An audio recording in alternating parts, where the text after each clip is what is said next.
నమస్తే మావ, స్వాగతం మన ఛానల్‌కి స్వాగతం. ఇవాళ షూట్‌కైతే చాలా లేట్‌గా స్టార్ట్ అయ్యాం. తోడు దారిలో ట్రాఫిక్ అయిందని చెప్పి పెద్ద గొడవ వేసుకొని షూట్‌కైతే స్టార్ట్ అయిపోయాం. ఇంకా దారిలో ఫ్రెండ్‌ని కూడా పికప్ చేసుకున్నాం. ఆలోచిస్తున్నాం అన్న నన్ను అడిగితే సేమ్ ఎన్టీఆర్‌లో ఉంటాం కదా నేను అంటున్నాడు. నిజమే అని అనుకుంటా ఏదో మాట్లాడుకుంటా సోదేసుకుంటా షూట్ లొకేషన్‌కి అయితే వచ్చేసాం. లొకేషన్ ఎక్కడో తెలిస్తే మీరు కూడా వెళ్ళండి. లొకేషన్‌కి వచ్చి ఖాళీగా ఉన్నాం అని చెప్పి కపుల్స్‌ని అయితే అవుట్‌డోర్ షూట్‌కి తీసుకెళ్ళాం. టెన్త్లో షూట్ చేసిన తర్వాత పిచ్చ ఆకలేస్తుందని చెప్పి భోజనంకి అయితే వచ్చేసాం.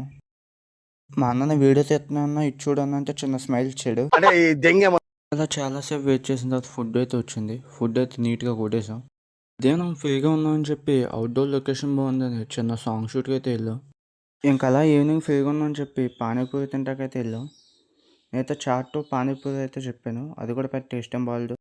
ఇంకా అలా ఈవినింగ్ హల్దీ షూట్కి అయితే వెళ్ళాం. హల్దీ క్లయింట్తో పాటు మేము కూడా బాగా ఎంజాయ్ చేసాం. ఇంక ఈవినింగ్ షూట్ అయ్యాక రోడ్డెక్కేసి ఏం చేయాలో తెలియక రోడ్ల మీద అలా నిల్చొని ఉన్నాం. ఒక్కొక్కడి మొఖాలు మాడిపోయినాయి పాపం, ఎలా ఉన్నాయి చూడండి. క్లయింట్ మా బాగా చూడలేక రూమ్ అయితే బుక్ చేశారు. రూమ్కి రాగా నీడైతే దొల్లేహాడు. ఇంకా నైట్ రెస్ట్ తీసుకొని మార్నింగ్ పెళ్ళికైతే వచ్చేసాం.